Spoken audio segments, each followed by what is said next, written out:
Mina, Eric, what was your first job? Mina, you go. Oh man. Okay. They're both in food. Well, not both. My first two jobs were both in food. My very first job when I was like old enough to legally work was at Bagel Nosh. I actually made bagels. I learned how to make bagels there. So you had to get up really, really early on the weekends, which was nightmare for a high schooler. But I learned how to make bagels. I ate so many bagels and I would bring home just bags and bags of bagels to my family. I made bagel sandwiches too. I can cut. One of my secret talents is I can cut bagels like unbelievably quickly and well, totally because of my Bagel Nosh days. Whoa. It's very similar to me. My first job, Dunkin' Donuts. I didn't make bagels. We just slung them. We just sold them. But same thing. I would bring bags and bags of the day old bagels back home, and yeah, those are really good. I remember that. What about you, Tom? Okay. What do you do with the bagel, the donuts that don't get eaten that day? They recycled the next day? They all fresh? I've said too much. Or is there a statute of limitations here? Reveal some Dunkin' Donuts trade secrets here? No, they usually get sent to like staff, or honestly, sadly enough, they get dumped. So they always stay fresh. But that's the you didn't hear from me. All right, Fairfield, Connecticut, Post Road, Bravo, Italian restaurant that my buddy Rob used to run, and Rob the Italian? I love it. Rob the Italian. And I remember they had this calamari with like hoisin sauce that, I know it doesn't really sound very Italian at all. But it was so good. And I would, secrets, if we're revealing our first job secrets, when they brought it out, I would grab at least one calamari off of the plate before I brought it to the table. I'm sorry. No, that's my second job was as a server at a Middle Eastern restaurant in Connecticut. And it was the same where I was in charge of cutting the baklava. Yeah. And would always screw it up on purpose and then be like, oh no, somebody's got to eat this machine. So much weight. Amazing. Well, that's a good foreshadow for this episode.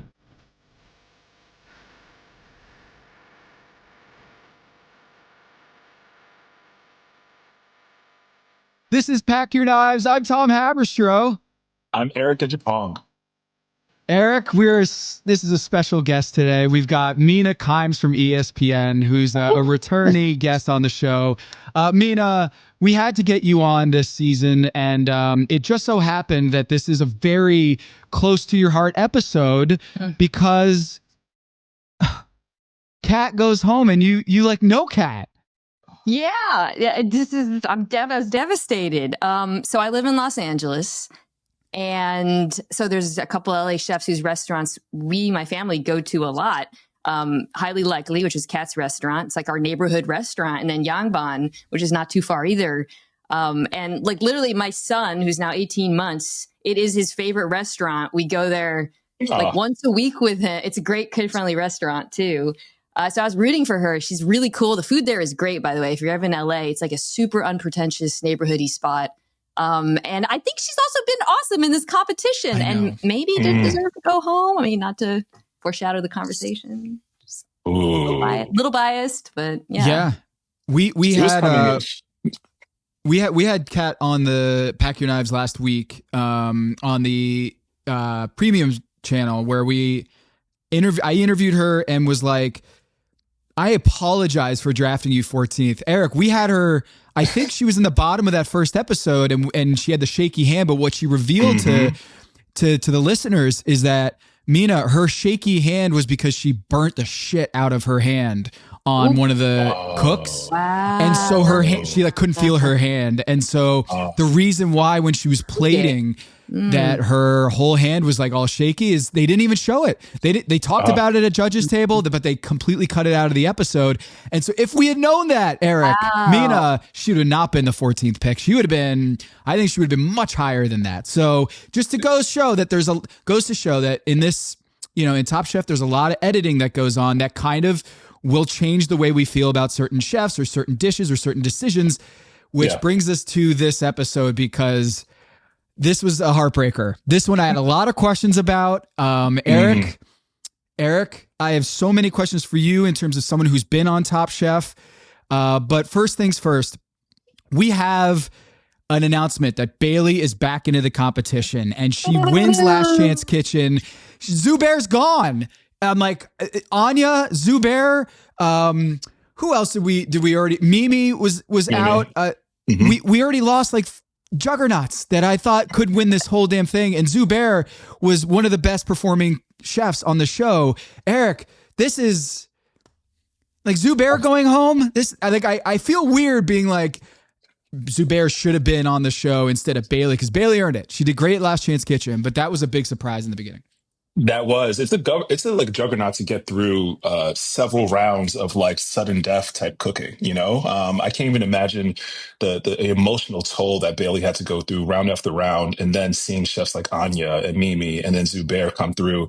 But you know what? She made it, and she's cooking in like zen and flow right now. It feels very much like she's got a great hold on of her food, and she mentioned earlier in the episode, like trying to cook for other people or sort of cooking out of her wheelhouse. I'm so happy because she's on my team. She's back in the fold.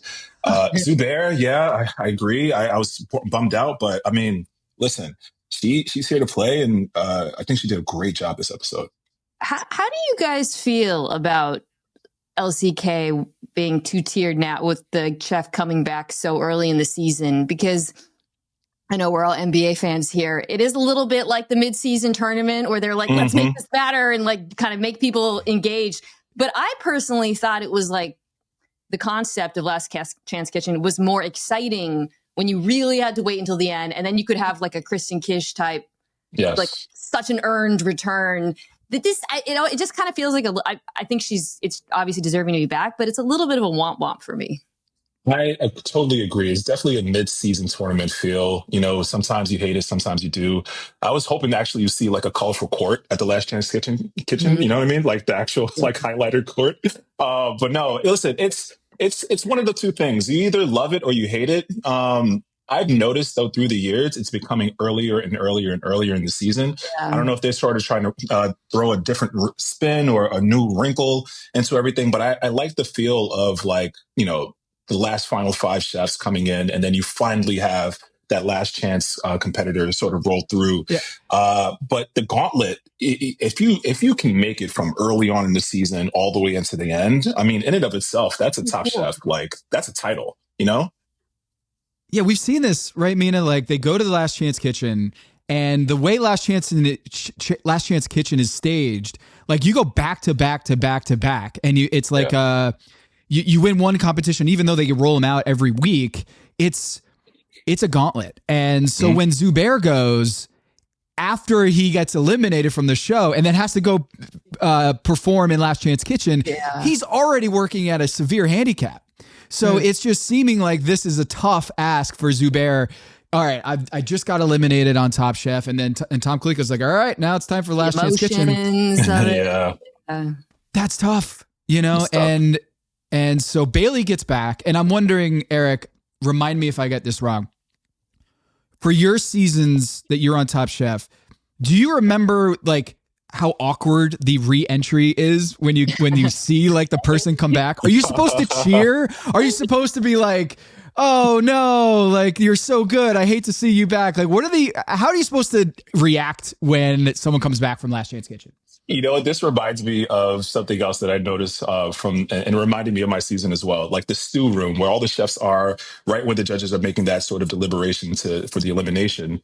And then there's always the 2 chefs that walk in and it's like, oh my gosh, I can't believe that this chef left. And it's like, of course you do. This is the game, right? Someone's going to have to leave. So why are you surprised? It's the same thing in regards to like Last Chance Kitchen. When someone comes into back into the fold after being eliminated, it's like, it's like, what the hell? Like, I just let you go, or I just got rid of you, and now you're back in it. So it's not the warmest of welcomes. I remember specifically Chef Brother Luck coming in, and nobody wanted him back in. As great as Brother Luck is, he had that sort of bad boy, persona about him. Ended up being one of the coolest guys that you can ever meet. But like, you're going through the elimination, you're going through the whole round, the rigor, and then you see someone back in. So now the odds are just not in your favor even more. So it sucks. I got to be honest. Yeah. Mina, were you picking up weird vibes, awkward vibes when Bailey came in? Because I was like, Lana says it was a pleasant surprise to see her, and I was like, that's it. Yeah, I know. No, that I read it the exact same way. I was like, oh, you think she's going to be an easy out? But I think he was just. I think he was just trying to be nice. It's so early in the competition. That was the only reason I asked the question, because it's so early. It just kind of takes the drama out of it for me. But she seems like she's in fighting shape. Yeah. Yeah.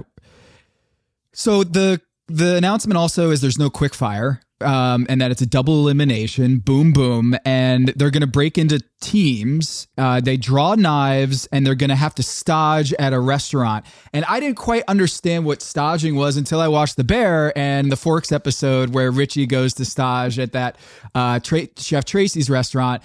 And I didn't know if that was an accurate adaptation of what staging is really like. But watching this episode, we had another stage where they had to each stage at an existing restaurant. And I was like, yo, we finally get to go to Canada. Because up until this point in the season, I don't know if you picked up on this too, Mina, where it was like we're in the Last Chance kitchen, or that we're in the Top Chef kitchen for almost the majority of the challenges. And so we finally got to go to some of these restaurants. But Eric, are you... did you stage? And is that just like a fancy word for interning for like a week? And what are different types of stages? Yeah, definitely. You know, that's funny enough. In New York, stages are now illegal. You can't do them anymore, funny enough. But when I was coming up, stages were they're essentially interviews, right? You go in as a chef and you essentially see how the kitchen works. But then in reverse, the kitchen's actually seeing how you sort of fit into the fold as well, right? So it's sort of an interview on an interview. And sometimes stages are a shift, a day, 2 days. I've done a 2-day stage with Chef Brian Voltaggio. Absolutely insane. But they're just... Why was it insane? Why was it insane?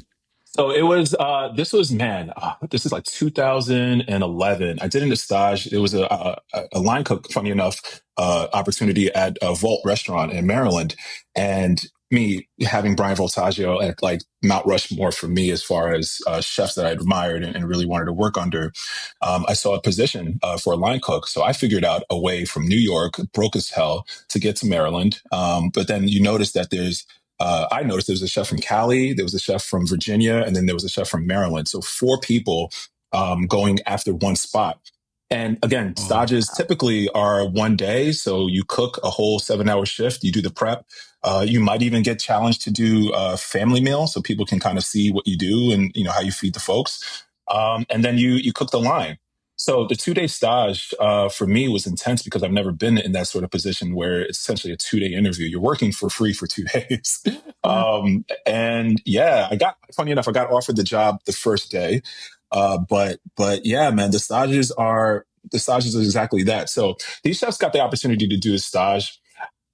Maybe we'll get into this later on, or maybe we might just crack it open right now. I got to be honest, I wasn't feeling this episode as far as just like the immersing. You have to jump right into it to really understand a cuisine, a cultural cuisine. You really need you need study. You don't need a stage. You're not going to really get so much. And I felt like this was a hyper gentrified episode of Top Chef, which is like, all right, take 2 hours to eat the food from this Caribbean or Portuguese or Filipino restaurant, and then go make some, inspired food by that, having never eaten the food or never understood the culture behind it. I don't know.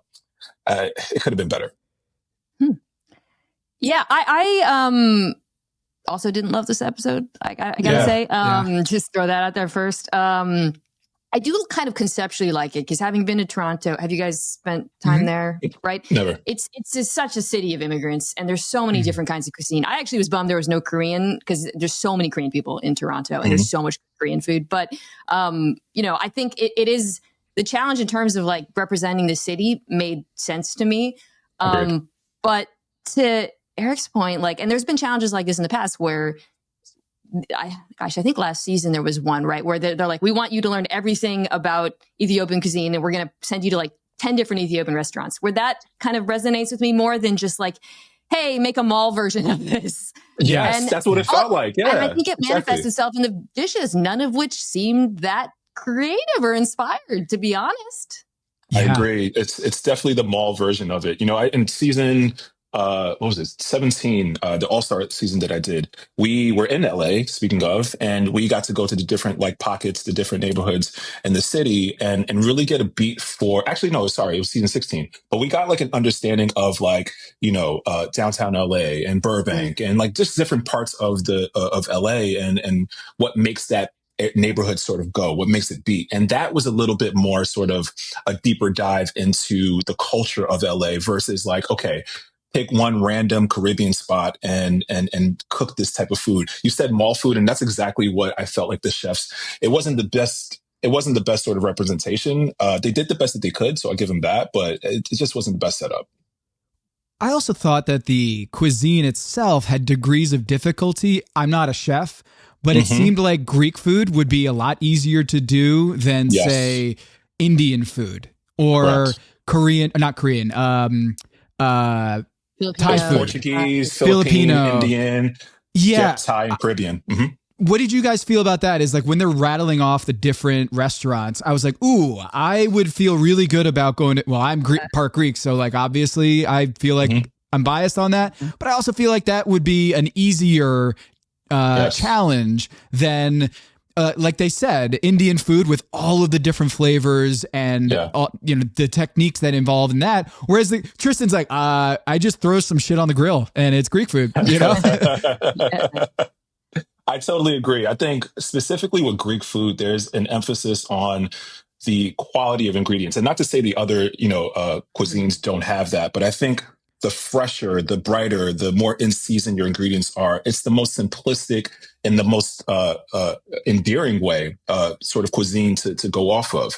You're cooking basic tomato, olive oil, you're using these great ingredients, and you're putting it all together in a very like you're not putting too much on it. You're not putting too much sauce on it versus a Caribbean where it's a stewed. You have to sort of like get in there. You got to really understand it. Same thing with Indian, very much like Philippine, where you have to understand the profiles between sweet, sour, savory. Like it's a little bit more intrinsic. I feel like there's a deeper dive that goes into these other cuisines. So truthfully, I thought, Tristan and Bailey, they lucked out getting that Greek because, and it was immunity on top of it. It was just, it was too easy. Way too easy.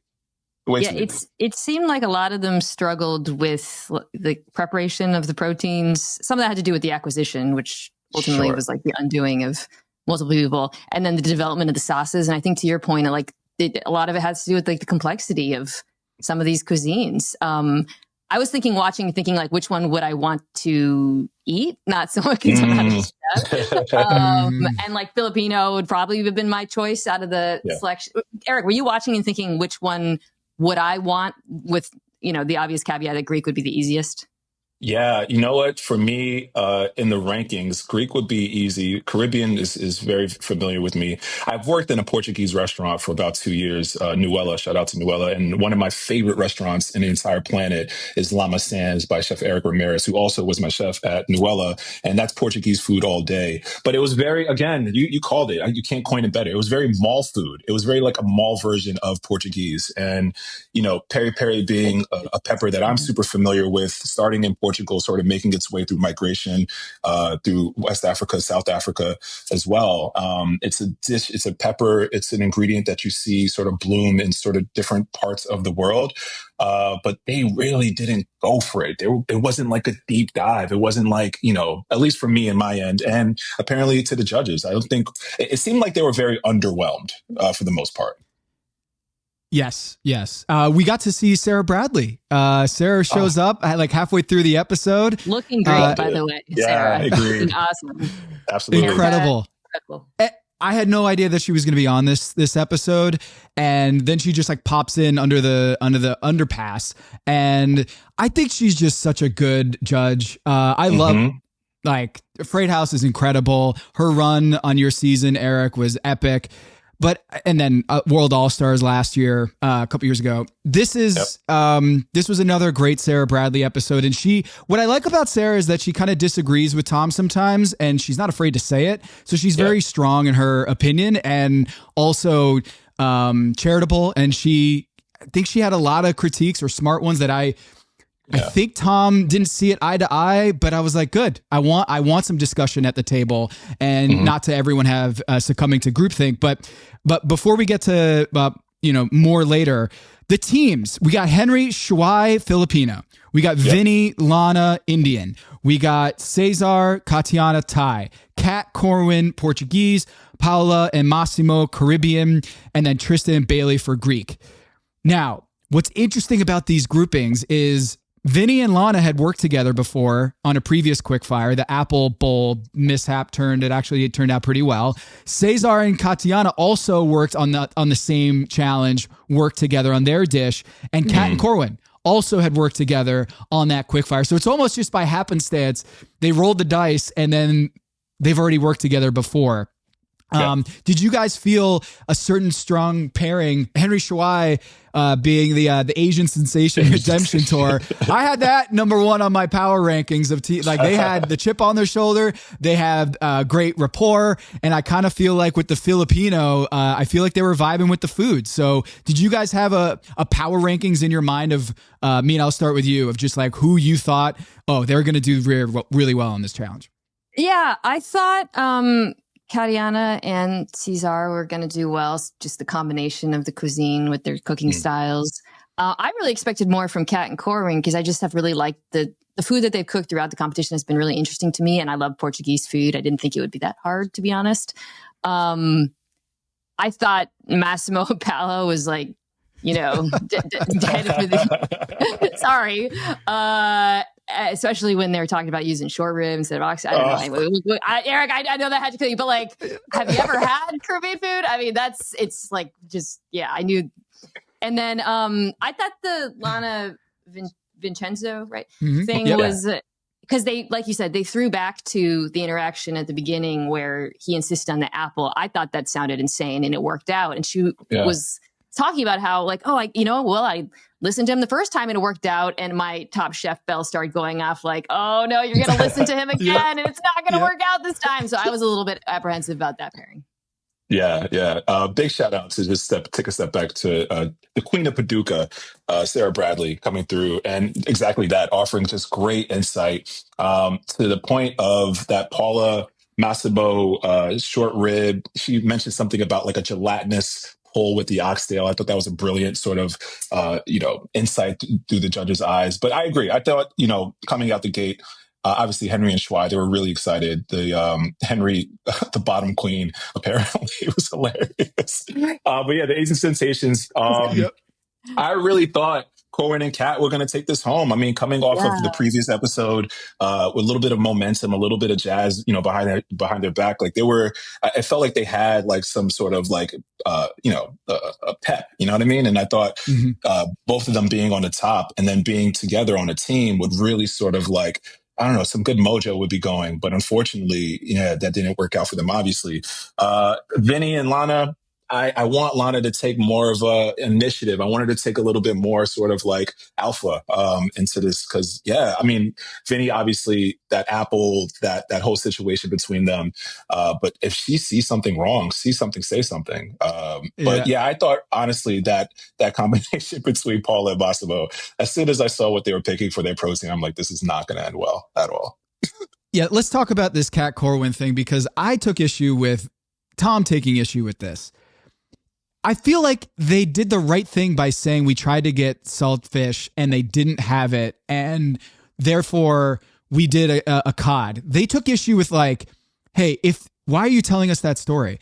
If you didn't get saltfish, don't tell us about the saltfish, because now we're thinking this should be saltfish.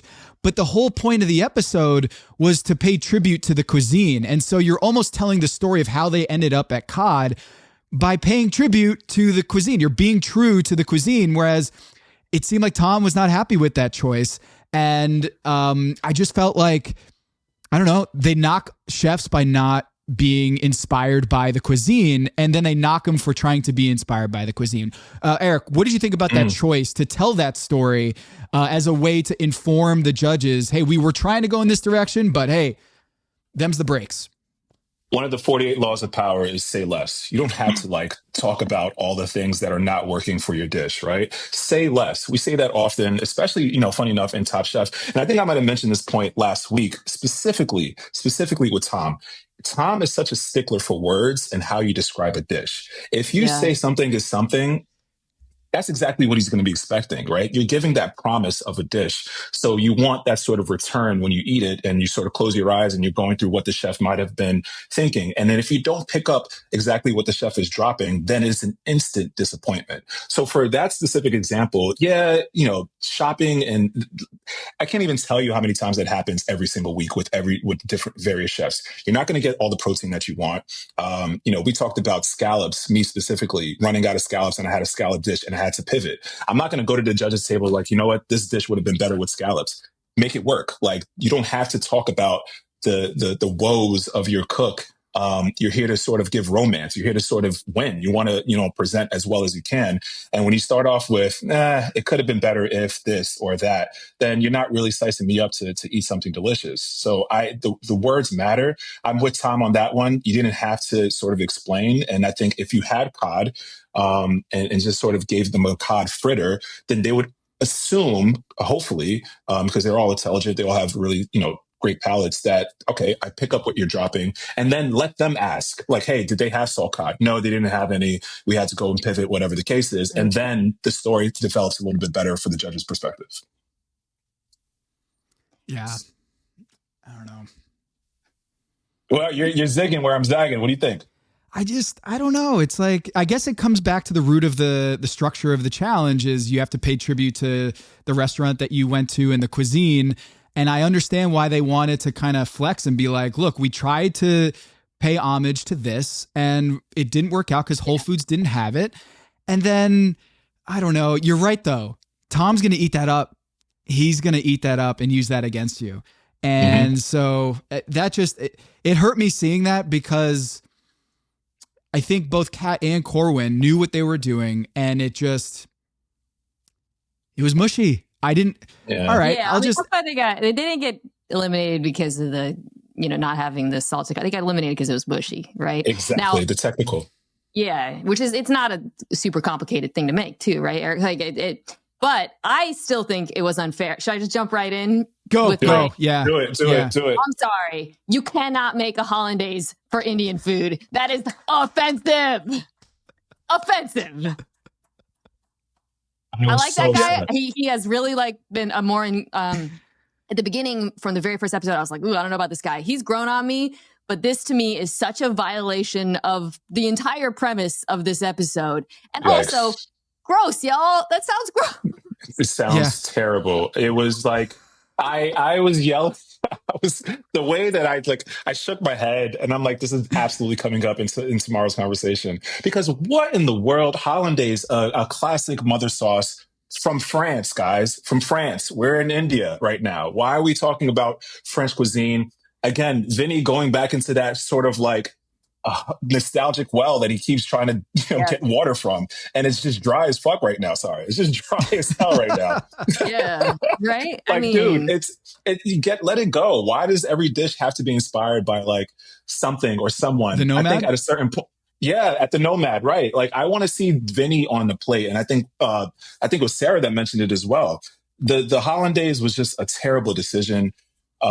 Again, we talked about the short ribs, but I think it needs a little bit more time as well. Taking short ribs and trying to turn that into an oxtail play, not at all what you need. The browning sauce, them using that as a dry rub on the short rib rather than actually creating the browning sauce, caramelizing those notes of brown sugar and allspice and everything else, soy sauce, right? And getting that browning itself and then adding the layers of protein to it. It was just, they were not taught that at that Caribbean restaurant. I assure you, that was not on their, their prep list, 100%. So just a lot of, just a lot of mistakes all throughout. Yeah. Same notes here, Mina, on the Hollandaise sauce, where it was just not only was he insistent on it, it didn't taste good, and it kind of contradicted the dish. 100%. It was a poor decision in all accounts. And I was stunned that they didn't go home. I had for sure that Lana and Vincenzo were going home. And I've been pretty good about guessing, but Magical Elves fooled me on this one. I thought there wasn't many, if any, redeeming factors on that dish. I didn't see much of the positives in the reviews. And it kind of felt like foreshadowing, Mina, like you said, when Lana was like, yeah, I listened to him the first time and it's not going to work. I guess I'll trust him on this one. And the whole playing on like the Kama Sutra thing. He's like, yep, Kama Sutra, just like the book. And it's just like, yo, I was real tired of Vinny by the end of this episode. And I felt bad for Lana. I felt bad. Yeah. Well, don't feel too bad because she survived. Yeah, it feels like, I mean, this often happens, right, with Top Chef where you're deciding between whatever cardinal cooking sin, the mushiness was what bothered them so much versus perhaps people didn't actually meet the parameters of the challenge. I wonder if maybe they felt like that at least there was some creativity with the Hollandaise, versus, again, the bombas were very obvious. But it's bad creativity. Like, just because it's creativity doesn't mean it should be rewarded. I don't know. I agree. I think typically the scale always sort of weighs in on the bigger culinary sin being like the technical. If it's not a fried well, if it's you calling it medium rare and it's not medium rare, if it's regardless of the cuisine, regardless of where in the world it's coming from, if it's not done well, you're gonna get hit for that. So I think there was probably, and maybe that's for up to debate, a little bit more leniency on the sort of inspiration they got from the culture. But man, that to me, I'm with you, Tom. I thought that dish was instantly, and they kept calling it flatbread when naan is right there. Like literally, naan. The word naan is right there. So it's not a flatbread. It's not a flatbread. I was not ready. Hey, look who it What's is. going on? The Queen of Paducah. What's going on, Sarah? What are you up to? Not much. Just talking and singing your praises. What's going on, Chef? Oh, this is great. I'm so happy you're here. Talk to us. What was going through your mind that entire judging? Hold on. For the audio listeners out there, Sara Bradley has joined the show. She has crashed the party. And you've entered the chat at a time where we're having issues with Vincenzo and Lana. They did the Hollandaise sauce on their chicken Kama Sutra, like the book. Like the book. Sarah, we were kind of going through it, and we felt like, why was the Hollandaise thing there? Like, why is the Hollandaise sauce on that dish? And I kind of felt like they were going to go home, but it turns out that the mushiness of the arancini or the croquette, it just was too much to get over. So you're at the judges' table. You ate it. We didn't eat it. What were your thoughts?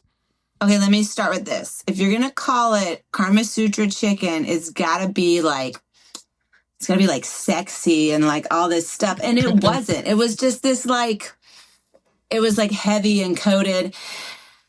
And, I think Vinny has a lot to offer, and I've loved watching this season. I think he put that dish on because it had some great connection to him in the past. And it's kind of played to one of those things where you're like, I know this dish. I know it well. I think I can do it again. And I mean, Eric and I have both been there. We try to make something fit, and it doesn't always fit. So, Yeah. Yeah. We were saying you looked great in that episode. Yes. By the way, I just got it. First time, long time. Mina Kimes, your hair looked amazing in the episode. I don't know. So good. It looks great now, but yeah. So good. Wait, but I actually would love to get your thoughts on something else we were talking about earlier, which is kind of felt like the challenge itself led to some pretty uninspired food. And it felt like kind of they were just dropped in saying, hey, learn everything you can about this culture really, really quickly. And then you got a lot of sort of just shallow approximations. It's interesting because I think the farther you go along, I just answered the phone and then hung up on them. Okay, so the farther you go along, in the show, the better you get at realizing that, they don't want to see you try to cook other people's food. They want to see, your food. They want to taste your food. They want to, experience who you are. And so those challenges where they ask you to, completely embrace something different that is outside of your scope and do it in a team challenge, I think those are the ones where it gets really kind of tricky. Because like how, you put Eric and I together, like I'm sure we're going to find something similar to cook, but if you put us together and then ask us to include even another thing, it's where it really starts to veer off the path. And so I do think they were kind of uninspired. A lot of them were delicious. A few of them were not. So yeah, you have to like kind of juggle story versus quality of food, right? That's always kind of the balance in Top Chef. Yeah. I mean, and you throw the blanket of double elimination as well. Like everyone's head is probably just like in a fritz at that moment. Yeah. Yeah. Yeah. I mean, go ahead, Sarah. Go ahead. Sorry. No, go ahead. I was looking at this and saying, I feel bad for Lana because like Vinny just kind of steamrolled her in this episode again, where it was like, I'm going to do this hollandaise sauce because I worked at the Nomad. And I know Danny Garcia last year worked at the Nomad, did I'm going to pronounce it wrong, Bocuse d'Or competition, the same road that Vinny did, Vincenzo did. And Sarah, you had this great line that made the cut. Sarah hasn't watched the episode yet, so she's going off the cuff here. You had a great line where you said, I feel like I've learned more about his mentors than I have actually about Vincenzo's dish or Vincenzo's like cooking. And it does feel like that is like he wants you to know where he's worked and his like story more so than just like, here's my food. And yeah, the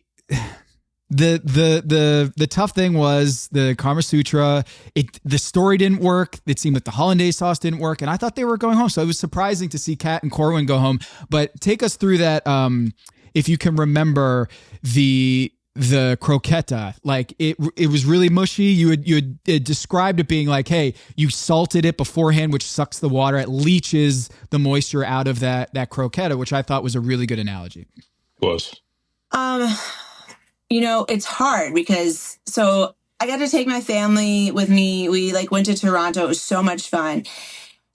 And this is the thing, even though I remember Vinny's dish and why I didn't like it, the croqueta was like so unmemorable, like it was really mushy. It was like seasoned, but in a weird way seasoned. And like, we've all had that like really delicious, like bacala where there's like some texture to it, and you get that like really creamy, everything about it. But this dish, it just ate wet, and I have heard that there have been quite a few croquettes on this season so far. And so for me, I'm like coming in, I'm like, oh, this is the first croquette. It's definitely not a delicious one.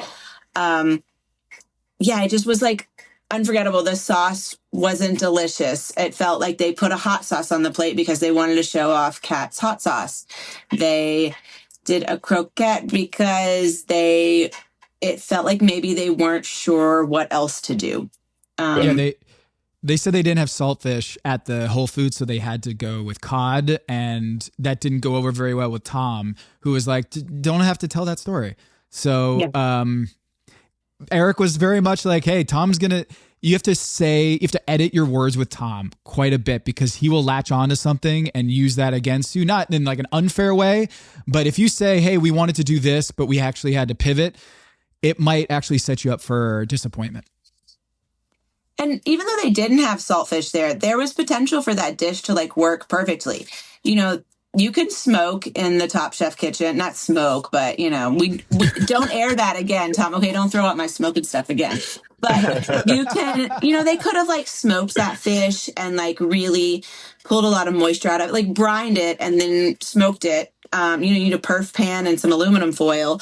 And then it would have added like a really interesting flavor, but it also would have like kept its texture. We've all had that like whitefish rillette, or like if you're in the South, they call it smack. It's like smoked mackerel, albacore, kingfish. They could have gone so many ways with it, but I think this was one of those where they set an idea and then it was from the beginning, the execution was never gonna work. So, yeah.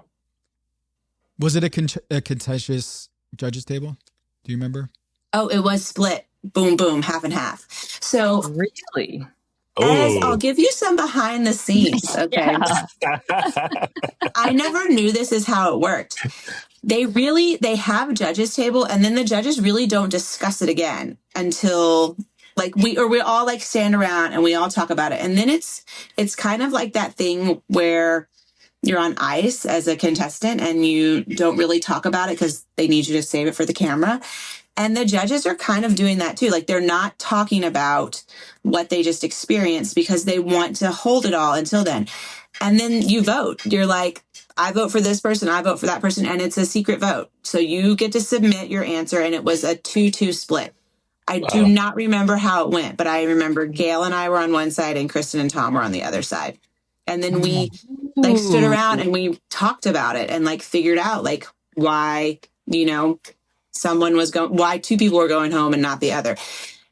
And for me to have been on Top Chef and cooked in so many challenges and then see how it finally works, it really gave me like a cool insight into like, it's just another step of fairness that I think Top Chef does that maybe everybody doesn't get to see.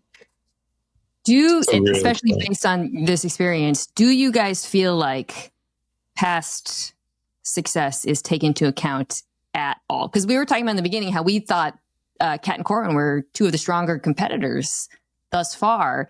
Did that come up at all? Or is it really like just focus on this week? What's on the plate? Maybe a little bit. I did know that Bailey had just come back from Last Chance Kitchen. And they didn't really tell me too much about it. I think, I heard that like, what's the guy from Canada, but he's Massimo. Man, he's intense. But I think that's like what they told me. I think they told me like Massimo, he's got like a big personality. They didn't really clue me into that much to like how much they had did in the past. Yeah, he said half the time in my restaurant I'm baking bread, and the other half I'm looking at myself in the mirror, which was just perfect, Massimo. That's him. Yeah. So he gets in. So the top two were Tristan and Bailey. They did the Greek dish with the octopus. I kind of feel like that was, I don't know. I'm not to reiterate myself or reiterate this point, but the whole idea, it seemed like they won because they got Greek food, which didn't seem like as much of a high bar to clear. And it might have been delicious, but I felt like there should have been a degree of difficulty adjustment on that. But Sarah, you ate it. They did this octopus dish with Kalamata caramel, which sounds delicious, charred green olive relish. Great stuff. But I kind of feel like if you're doing a power rankings of difficulty of all the different cuisines that you had to cook and stage at, feel like Tristan and Bailey, along with immunity, it kind of felt like they had the easiest go. I'm gonna take this back to something Eric said to me like on our season. We were like in Macau and I put up matzo ball soup and he was like, Sarah coming in with that Paducah broth again. It's not always about the degree of difficulty. It's about like what we see on the plate because we don't always know like the degree of difficulty that went into that. The octopus was cooked perfectly. Like the potatoes had like just the perfect texture to them. And the Kalamata caramel was so delicious and so interesting and something none of us had ever tasted before. And so, I mean, it is difficult to cook octopus perfect and like, sure. Cook it, pressure cook it, and then turn around and grill it and get it perfectly right. Like the char was perfect. It was just a really beautiful dish. And when you're having something like, a soggy croqueta, and then you turn around, you have this like really crispy, super flavorful dish. And like right next to them is, Vinny and them, and they have this like just heavy butter covered chicken. And then you have this like really bright, briny octopus. I don't know that it was about the degree of difficulty, which I do think there was some. I think more it was about like, theirs should have been like called Karma Sutra octopus. Like theirs was the one that was like, you wanted to like lay in bed and like eat it and like have your partner like feed you, octopus legs. Like it was really, really delicious. I don't want to like downplay the degree of skill that both Bailey and Tristan have. Like, yes, I think at the power rankings of the dishes, I would say that Greek is high up there, but it still sounded like it was technically sound, if not perfect. Sabra obviously had the dish, but I mean, just listening, even just like the products that we're using, the frozen octopus helps you go a long way as far as tenderizing that octopus itself, right? It's already frozen, so you're already working with a great product. It's coming from Whole Foods, so that's stamped. And then that Kalamata caramel, once he said that, Tristan has been just blowing my mind with this sort of flavor combinations and his depth of knowledge, that trivia, like all of it. It's just an encyclopedia. You can tell it's just sort of like just ringing off in his head. So putting that dish together, and again, it's simple as hard to do sometimes. Cooking 150 potatoes perfectly, cooking octopus 150 for 150 portions perfectly. Like that takes repetition, it takes skill. And the fact that they executed that, I mean, you got to kudos to them. I absolutely agree. I think that dish, bar none, hands down, sounded like it was the best one. Clearly, it was the tastiest one as well. That's wild. Sarah, if you could tell, who was the dish that you voted off initially, and was your mind changed? So I'm pretty sure that I voted the croqueta off. Ooh. So you did the convincing. Actually, I kind of like stood in like the corner and like watched the like, I was like a little like, I don't know. And it's odd, and it's so hard it's also like, I've been there so many times, and I did find it hard to say, like, I think this person is going home. Yeah. I much rather enjoy telling someone that they won, but, I think it was, and I had like just competed recently against Kat on like a different show, on a Food Network show. And, so like when I walked up and saw her, I was like, oh, I was like so excited to taste her food. I also know the girl who is with Massimo. I cannot remember her name right now. She's from Lexington. I've eaten at her restaurant. The best yuca fries I have ever had in my entire life. So like I knew some people there, which made it a little more difficult. But yeah, I mean, it was not good. I feel like though, to my question, as a guest judge, you're more pure in a way, because even if they're not taking all the past dishes into account, by the time you're several weeks into a competition, Tom's got it in the back of like, I want to see more of this chef's cooking, perhaps. Might be in his mind, has to be, he's human, right? And if he's seen really great cooking in the past, he's obviously bringing that a little bit to judge's table with him, I imagine. That's a good point. Yeah, definitely. How is it judging for now? I mean, we've been in this whole circuit rather of competing and judging and competing and judging. But then when you see like peers that you literally have to give like an educated opinion on, and they're like, they're in the lion's den. How do you feel as a judge, sizing people up in front of their face? Eric, I was like looking back at pictures because I just did this event with David, and we met up in Kentucky on April 14th of 2018 is when Top Chef started. So almost to the date, like years ago. And so like we've come up and we've seen all these people, and I think that it actually gets easier maybe because like since we've been around for so long, like they maybe don't get it as like just starting out into this like kind of competition world, but like we understand it's not personal. Like there is nothing about it that is personal, and we really try to be like honest. I'm trying to be honest and fair, and like treat people the way that I wish, and the way that I think most of the time I am treated. It also, I'm not trying to like spout it out. I'm not trying to talk about another show, but I'm doing, and I know Eric, you've done Tournament of Champions. The blind tasting, and I'm doing it right now, is so interesting because it's the one where it plays nothing into your past experiences and your past performances. And it also plays nothing into like knowing who the chef is. So you're like you don't have a relationship with that person. It's really an interesting It's a different animal. It's a different animal. Completely. I would challenge. It may not happen this season, but I would love to see what a blind tasting on Top Chef would look like. I'd be Oh, so curious. To Nina's point, yeah, I think it'd be incredible to see what, maybe halfway in the season, right? If Tom didn't Mm. know who this came from, Yeah. and like Mina said, like you would have an immediate sort of just like, okay, technical flavor, creativity. Mm. Someone's reading off the dish, and then boom, judge it. I would love to see what that looked like because Do you it's guys, a different animal. along those lines, do you guys feel like at this point in the season, anyone has really established an identity to their food? You mentioned Tristan. I feel like he's the most cerebral and adventurous. That's from my standpoint. So I think maybe his creativity would leap out to the judges. But do you feel like, other than the daikon flowers, any of these chefs have like real signatures to their styles, perhaps? Or Katiana, is that her name? I can't remember right now. Yeah. Yes. Yeah, I feel like I'm like getting a taste of who she is. Yeah, I feel like I'm like pulling them up on my computer right now because I can't remember their Vincenzo's names. gimmicky. Vincenzo's got like a Vincenzo's real. gimmicky. He's but got. he can't tell the story in the blind tasting, Mhm. That's right. That's right. Sure. Is the gold flakes? Hey, gold flakes. Hey, Michael Cera, remember? Because that's super bad and like that. All those twists and stuff.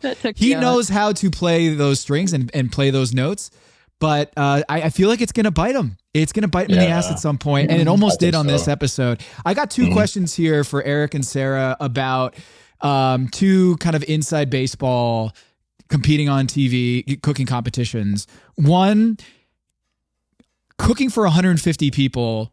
I don't think we as laymen watching this understand how hard that is and keeping the same consistency and how that adds a degree of difficulty to a challenge. And two, the saran wrap mummies. Those seem like stressful. Those seem like that's like a real skill to have to saran wrap all your food before you go on. Is there a real technique to that? And can you really fuck that up sometimes? Do you start from the bottom or you start from the top, Sarah? I start from I'll help you wrap yours if you'll help me wrap mine.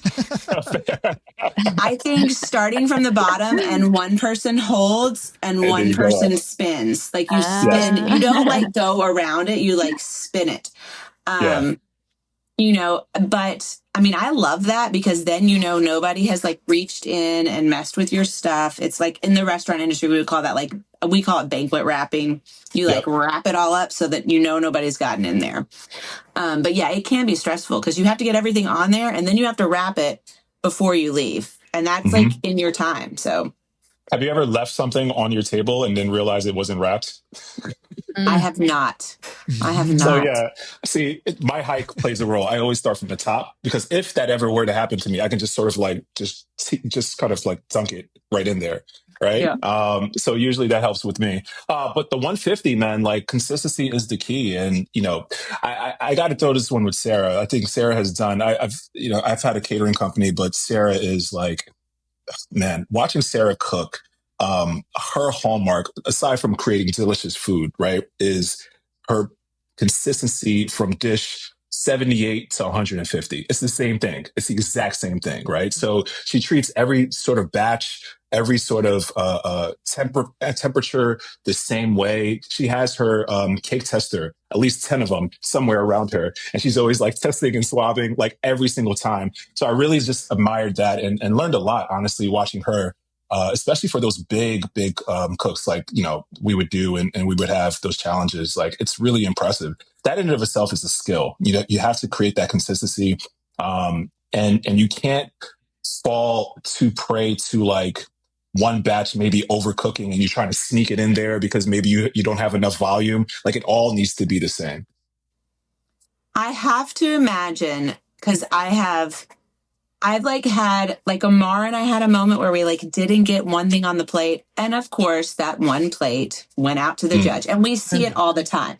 Shout out to Henry. I think part of it is that like, you don't know which dish is going to go out. Like you have to plate them all the same. Like on the World All-Stars, it started out like first episode, like all us like picking like, I'm going to take these perfect plates up. And sometimes you can do that when you're like in the realm of like a dine around type thing. But when it's like a plated dinner, the service staff is going to grab the plates and they're going to go. So it's like, you have to be like so perfect about it. Where did you learn that? What Eric's describing, your attention to detail and your ability to replicate a dish 150 times. Like, is there a reason for that? I'm going to go with like, ADHD, and that like, all I can do is like repeat, like same thing. And if I like get off on a tangent, then I'm gone. So when it gets to this like really high stress moment, I just like repeat. And that's really what we focus on in this restaurant, is like technique driven food. It doesn't have to be like the fanciest technique, but it's like such an important part of the experience that every time you come, you're going to get the same dish and it's going to be as good. So, yeah. I feel like you had another thing you wanted to say. And then I was going to ask Eric, did you like to go first or last? Like when they were like, they do like a ping pong ball draw. And that's like how they set, like how you're going to pick your plates, how you're going to, your service, you know. Did you like first or last? Oh, I totally forgot about that. Yeah. Wow. I remember liking to go first because you have all the options in front of you, right? But then there was a caveat. If you go first with the plates and you're last with something else, correct me if I'm wrong. Yeah. So if you go first with the late plates, you're last with, like your service. So like you would That's cook what it was. last. Yes. Yeah. You'll cook last. Right. So you get hold on. There's game theory involved in all this. So what are the options? So you have servicing, like first serve, or I forgot about that. Yes. Plate. So it's like it's the plate. It's the plate, but then you got to think about, just aside from the aesthetic of the plate, how the dish eats, right? If it's in a coupe bowl versus a shallow plate, it's going to eat differently. You're not going to get that much of like a soup in your spoon, right? If it's in a very flat plate, but if it's in a coupe, then I can pick up that soup if I'm eating, the Paducah broth for whatever reason, right? And I'm eating it, then I get a little bit more of that, and it's just a better mouthfeel. So you would choose whether you would want to go first, and giving your food off. And typically that's a great thing to do because you're not exhausting the judges' palates. If it's especially with a big group of 15, right? And you're like the last person, you want them to eat it like they were salivating and they were ready and they were hungry. But if you're like, going last, not to say, and again, going back to Mina's point, like you have a little bit of that bias, like, okay, I'm already tired. I'm ready to start judges table. You do that as professionally as you can, but sometimes we're all human and it just happens. Like you don't want to eat dish 14 and 13 and 15 as exciting as you wanted to eat dish 1, 2, and 3. Right. So that's that. But then you get the decision of the plate. And that can make or break your dish as well. So there's a lot of game theory that goes along with that. Totally forgot about that point. Yeah. I liked going last. I wanted to be dead last to plate up because I liked, like, you would go into the kitchen. You're going to have to find a spot. You're going to have to like fight. Everybody's already established. Yeah. Like everyone's established their spot. There's not as many clean pots and pans. Like everybody's got all the burners going, but I think you guys have seen pictures of my like book where I'm like counting every single person and giving them all points. I would like lay it all out based on where I thought I was or based on where I knew I was in the cooking, like if I was at the top or the bottom. Like if I was in the beginning, I was going to like bust it out, get all of my stuff on the stove, claim all of my space. But if I was last, I was going to come in and like, I might like start doing garnishes first because I didn't need to cook for a little bit. So I would like lay it all out. But I liked to go last because at that point I could like spread out my plates and take the time to like really plate. And you have the kitchen to yourself. I totally forgot that. Yeah. So there's a little bit of game theory involved with that. So it's 3 layers. It's the fact that you pick your plate. The judges are eating, whether it's really early in the competition or really late in the competition or in the judging. But then also the amount of room that you have in the kitchen. So we've seen chefs, every 30 minutes, there's like another wave of chefs that come in because you can't fit 15 chefs in a small kitchen at the same time. So the first, 4 or 5 sets of chefs cook for, the first hour, and then the next wave comes in. But to Sarah's point, if you're the last one, you have a free kitchen. Everyone's already left. everyone's already presented their food, and now it's just you. And you can kind of be a little bit more in that Zen mode, right? You may have not picked the fanciest and the prettiest plate, but you can cook definitely in your zone. Good point. I totally forgot about that. Yeah. Amazing. I thought that like I knew all of the game theory that goes on with the show, and it's only like half of it, right, Mina? Like I had no idea about this stuff. That's so interesting.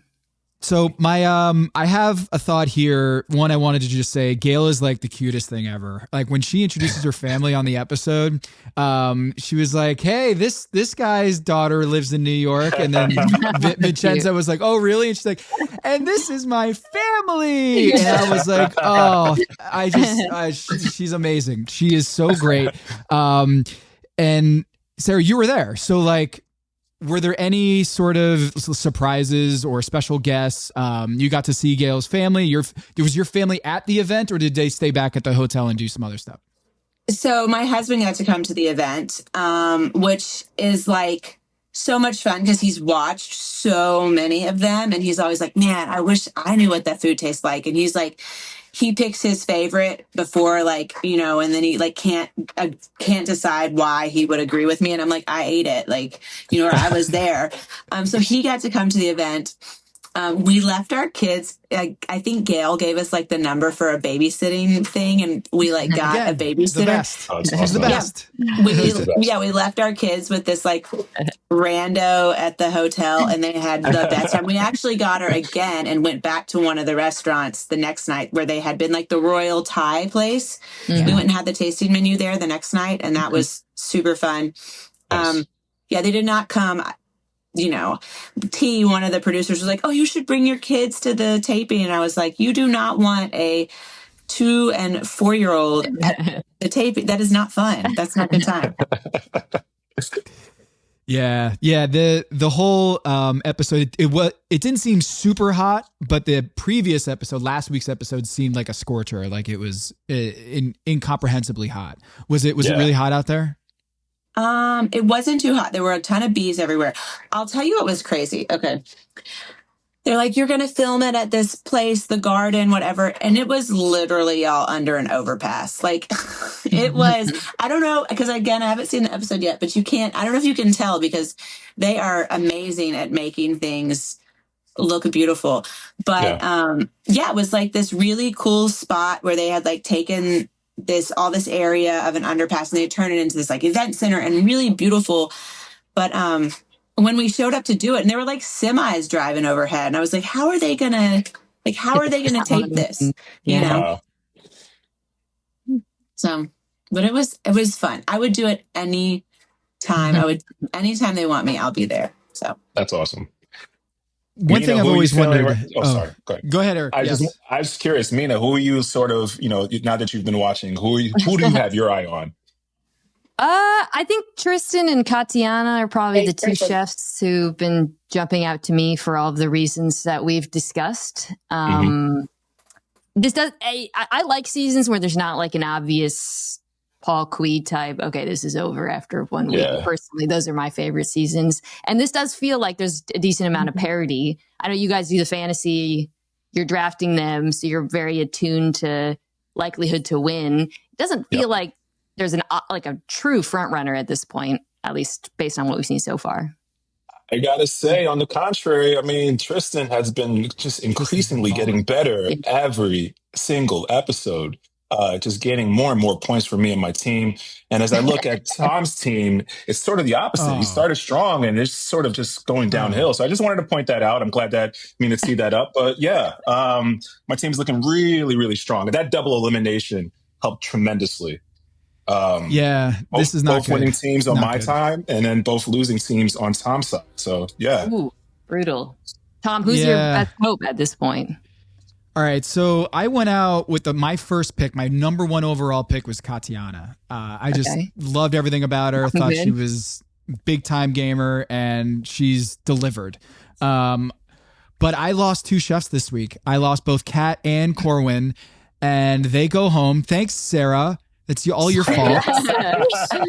I'm just kidding. Yeah, they go home and they go to Last Chance Kitchen. So we'll figure out what happens there. But Vinny was your number one pick, Eric. Vinny was your guy. Cesar and Vinny were your guys. I think Henry and Schwei are still just kind of, they're in it. I'm big believers in them. But those pairings, so Sarah, I don't know, you probably couldn't feel this when you were there, but Paula and Massimo were the clear underdogs. If Vegas was doing some sort of board, they've had 7 fantasy points going into this competition. Kat and Corwin had 24. Cesar and Katiana had 32. Vinny and Lana had 24. Henry and Schwei had 22. So they were like way behind. And so they had this fight in between. I don't know how much you caught that, but like Massimo and Paola just had this like big disagreement about the cook, and they were at each other's necks, and then everything was okay, and everything kind of dissipated there. Mina, your number one pick if you do a redraft right now, do you go Tristan or Katiana? Go the LA side? I'm probably gonna go Tristan, although like I said, I love Katiana, love Yangbon. Really highly recommend. I have a rule of thumb where if somebody on the show makes something that just makes no sense to me and then everyone says it's delicious, he or she is probably really good. When he made those the lard madeleines, was it last week? Yeah. I was like, lamb what? fat madeleine? What? Ain't no way. And then as literally every person just melted eating it, I thought, okay, he has clearly got one of the more interesting minds in the competition. And Tom tends to reward that, has been my viewing experience. Absolutely. Yeah. The most value for any pick between Tom and I has been Tristan for me. Picked in the middle towards the end and has just been out-kicking the coverage. He's the Nikola Jokic of my team right now. And I'm just really happy to have him on. So shout out to Tristan for just the Bam Adebayo, Sarah. Yeah, the Kentucky Tyler Hero outside the lottery, you know? I know. I got to go see the Thunder and the Pacers the other night. Ooh, I love it. So much fun. So much fun. I love that. We sat courtside. Oh my God. It was, yeah, I know. It was like to be a Kentucky girl and get to see like SG. It was so much fun. Right? And all the Kentucky people played well. So it was great. Yeah. That's great. Awesome. The other really cool thing is I desperately, religiously try to not find out who wins because I love watching Top Chef. And when you know who wins in the end, it ruins it. And so I have been able to this season not find out who wins. I think I love getting the edit the same as everyone else. For the first, 4 episodes, I knew because they weren't there when I came. So I knew who wasn't going to be there. So it kind of made that obvious. But at this point, I don't know. And I love it. I don't want to know. It's the best. You're going to vote Paula just because she's a Lexington girl. Yeah. You got some state pride. I've had a lot of her food. I've eaten at her restaurant. It's at the top of this, the Manchester Hotel. It's super cool. It's always packed. And then I've done a bunch of events with her in Lexington, these female chef focused events. And her food is always delicious. And I like her. I like her personality. So I don't know that I'm picking you, Paola, to win. I would probably say that my money is also on Tristan, especially now seeing what he's done. Maybe not just knowing what I knew from episode 5, but seeing his progression now in the first 4 episodes and into this one. I think he's got a pretty good chance. Yeah. I think Vincenzo blows it. I think he just blows it hard. I'm worried about that too. I got to be honest. I'm worried about that. Yeah. Vinny has been, he came out the gate super hot, really strong, but these I don't know, gimmicky sort of cooks. Yeah, it's the shtick it's getting old super fast. Yeah. Mina, any final thoughts here? This was a pretty tough episode. Yeah, brutal for my girl, Kat. Sarah was saying, I go to her restaurant all the time. It's a neighborhood restaurant. If you're listening to this, and you're in LA, you guys should really go. It's truly one of my favorite spots in Los Angeles. Service is great too. Great name, great location. They have both brunch and dinner are both fantastic there. So I'll be curious to see I don't watch I like to be surprised. So I'm obviously rooting for her to come back. I'm also very excited to get to DC and check out the restaurant that Eric named after me very kindly. A fan's dream always to have a restaurant named after. No, it sounds awesome. I haven't been to DC in a minute, but hopefully I'll get there before the NFL draft in a couple of years. But I do really want to check it out. I appreciate is it going that. to DC? Yeah, in 2 years. Yeah. Oh, sweet. When we announced the name, Mina was kind enough to flatter all of us with just, oh, how sweet to name it after me. And I was like, yes, of course, Mina. That was the intent. Be so happy to have all three of you. Honestly, I can't wait for you guys to stop by the district and have some of Mina's food.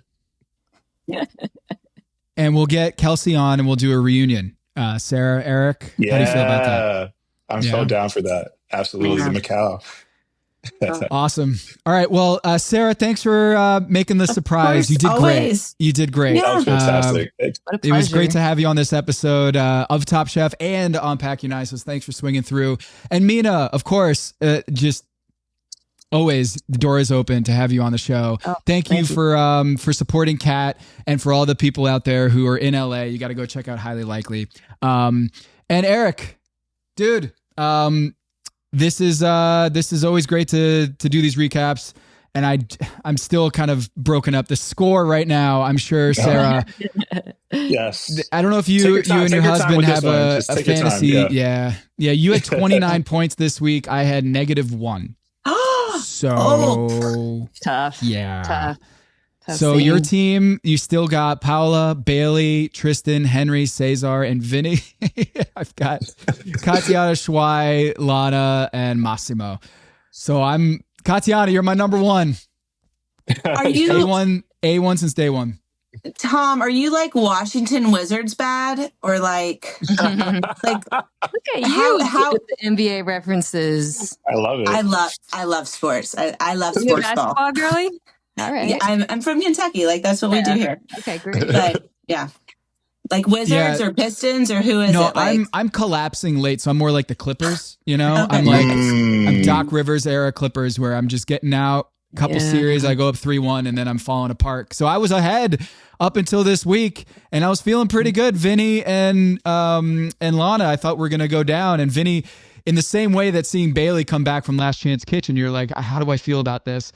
I was secretly hoping that Vincenzo would be sent home so I could take one out. But he's still in the competition, trying to do a repeat of Danny Garcia. So, all right. Thank you, everybody. It was great, and we'll talk next week. Bye, you guys. Hey, ladies. Thanks, guys.